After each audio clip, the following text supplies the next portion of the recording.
আৰু জিলাপিৰ বাপেক সেইজনে হৈছে আমাৰ নৰেন শৰ্মা দা। নমস্কাৰ দেই। তেখেতে এতিয়া এটা কাহিনী ক'ব, মানে সৰু পোৱালী এটাৰ কাহিনী। আশা ৰাখিছোঁ আপোনালোকে ভাল পাব।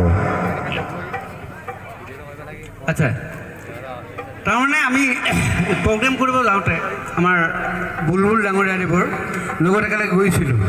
যাওঁতে আমি হঠাৎ গাড়ীত আমি বৰপেটাত গাড়ীখনৰ লগত সৰু পোৱালি পৰিছিল, মানে কান্দি আছিল। থাকোঁতে আমি তেতিয়া বুলবুল ডাঙৰীয়াই কৈছে এইটো বৰ ভাল এটা হেৰি। মই তেতিয়া আমি দুইটাই বুলবুল ডাঙৰীয়াই মোক কনচেপ্টটো দিছিলে, আমি কৰিছিলোঁ যে সেই সৰু ল'ৰাটো তাৰমানে আছিল মাইকটো হেৰাই গৈছে। গতিকে আপোনালোকে চাওকচোন, সেই মাইকটো হেৰাই যোৱাৰ পিছত বাচ্ছাটোৰ কি অৱস্থা হয়। আৰু আমাৰ বুলবুল ডাঙৰীয়াই আমাৰ আজিৰ অনুষ্ঠানটো হেৰি কৰিব, মানে প্ৰতিনিধিত্ব কৰিব, আমি কৰিম নহয় ছাৰ, নে কি কয়? আৰু এইখিনিতে মই ক'বলৈ নাপাহৰোঁ যে শুভ জন্মদিনৰ শুভেচ্ছা দিব পৰা নাই বাৰু, দিছিলোঁ। আমাৰ ডিম্পলৰ আজি শুভ জন্মদিনৰ শুভেচ্ছা আছিলোঁ। ভৱিষ্যতত আশীৰ্বাদ কৰিছোঁ, ভাল শিল্পী, ভাল সমাজসেৱক, ভাল সৎ ব্যক্তি হিচাপে সমাজত প্ৰতিষ্ঠিত হওক, এইখন গাঁৱৰ পৰা ওলাই যাওক, সেইটোৱে আমাৰ আশীৰ্বাদ আৰু নহয় ছাৰ। ধন্যবাদ। অনুষ্ঠান কৰি আছোঁ।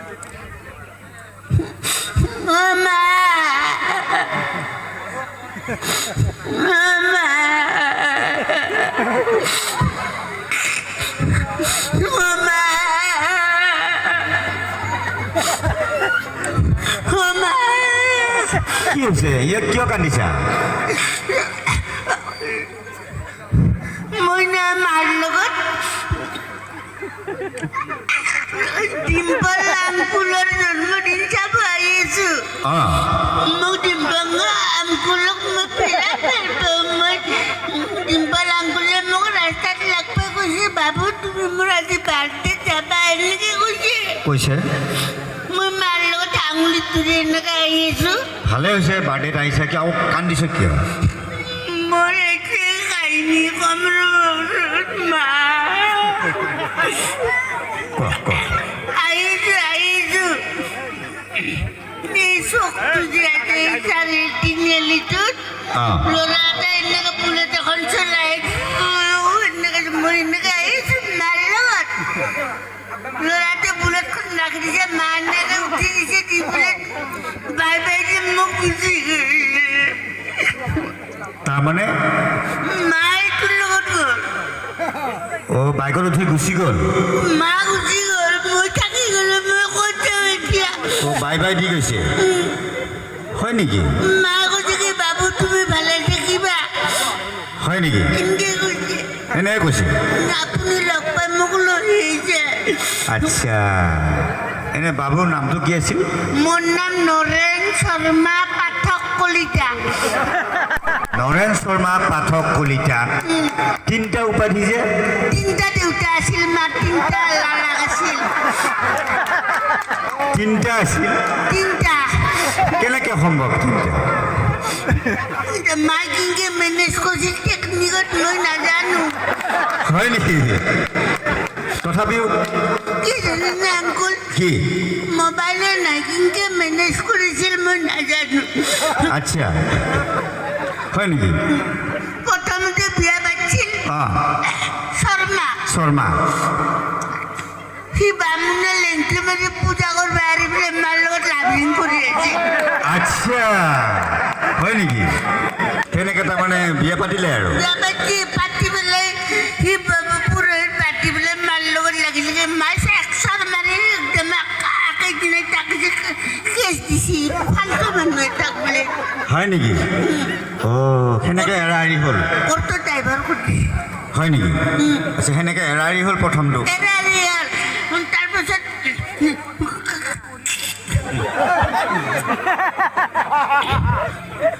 পাঠক বোলে এটা বৰপেটাৰ মানে বিয়া কৰিছে। পাঠকৰ লগত? গাড়ী চাড়ী লৈ মাই মোক অৰ্ডাৰ নিদিয়ে। হয় নেকি? গাড়ী চাড়ী লৈ আহে?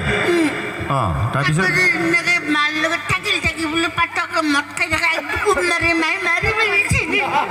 অঁ মায়েৰে কোনবাৰে মাৰি পেলাইছে বা মায়েৰে কিন্তু কম বস্তু নহয় হয়নে আচ্ছা তাৰপিছত এইটো গেল কলিতা আছে কলিতা আছে অঁ কলিতা আৰু গেলাই পকাই চকাই লিভাৰ ফুলি পেলাই মৰি থাকছে হয় নেকি এতিয়া আজি বুলেটত দেখাছোঁ এতে লবি এৰে বোলে ক'বাটোৰ নামটো কি বুলি কৈছিল কিবা কিবা কলিতা বুলি কৈছে দেউতা বোলে মই তাক নামটোৱে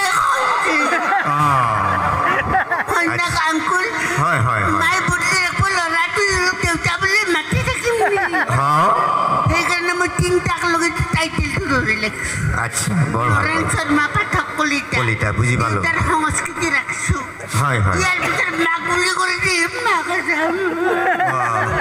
ঠিকে আছে আচ্ছা এনে তুমি মোৰ দেউতা হ'বা নেকি হেই কি কথা কয় মই কেনেকৈ দেউতা হ'ম আচ্ছা ৰচোন এই পঢ়া শুনা কিবা পঢ়া শুনাটো মই ইমান চকা আছিলোঁ নহয় মাষ্টৰে মোক পাগলা হৈছিল অঁ শিকাই শিকাই মাষ্টৰো পাগলা হৈ গৈছে ইমান চোকা কি পঢ়িছে মই চব পাৰোঁ চতুৰ্থ মানত চাৰিবাৰ সাতবাৰ ৰাখছি চতুৰ্থতে 7 বাৰ ৰাখিছে ইমান চোকা মাষ্টৰে কৈছে ইমান তামাম ব্ৰেইনৰ চলি যদি হেৰি দিওঁ ই অসমখন হিমন্ততকৈ খাই পেলাব আচ্ছা হিমন্তটো হিন্দু মুছলিম কৰি আছে অঁ ই আৰু খ্ৰীষ্টান আনব আচ্ছা গম পালোঁ আচ্ছা পিছে পঢ়া শুনা কি চব জানো স্কুলত যানে সদায় স্কুলত যাওঁ স্কুলত মানে মানে আংকুল অসমীয়া স্কুলবিলাক আছে এতিয়াতো অসমীয়া স্কুলত ল'ৰা ছোৱালী নপঢ়ায়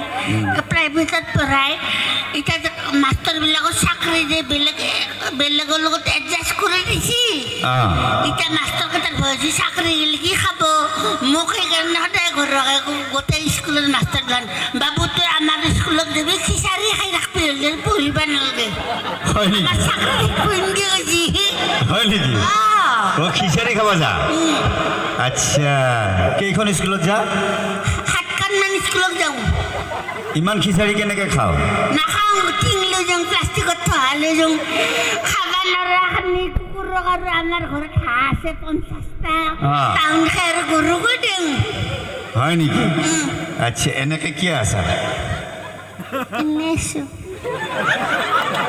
আচ্ছা আচ্ছা পঢ়া শুনা কি জানা কচোন পঢ়া শুনা চব জানো কি হ'ব মই পাগল হৈ গৈছোঁ নিজে পাগলা হৈছোঁ ইমান টেলেণ্ট আছে মোৰ ইমান টেলেণ্ট আছে কি কি জানা কচোন অসমীয়া সোধকচোন অসমীয়াই সুধি আছোঁ আবৃত্তি সোধক সন্ধি বেঙি বাক্য আবৃত্তিকে কৰাচোন আবৃত্তি অঁ অঁ ইয়াক কবিতা আবৃত্তি অঁ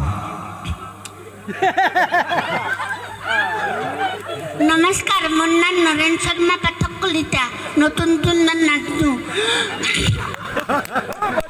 দে আৰম্ভ কৰ মই হ'ম জৱাহৰলাল নেহৰু পৰাধীনতাৰ সাগৰ সাঁতুৰি এতিয়া পুথিমৰী নদীয়ে পাৰ হ'ব নোৱাৰো ঠিক আছে বাৰু তাৰপিছত মই গান্ধীজীৰ দৰে হ'ম সদায় অহিংসা পথেৰে জগত জিনিম হাতত AK-47 ল'ম হেই, কি কথা নাপায় নহয় বাবা এইবিলাক ক'বলৈ নাপায় নহয় কোনে শিকাইছে এইবিলাক মোক কিবা আলফা চালফা অসমত জন্ম হৈছিল সেইগিলাখান এনেকৈ কৈছোঁ এইগিলা নাপায় না আংকুল নাপায় বেলেগ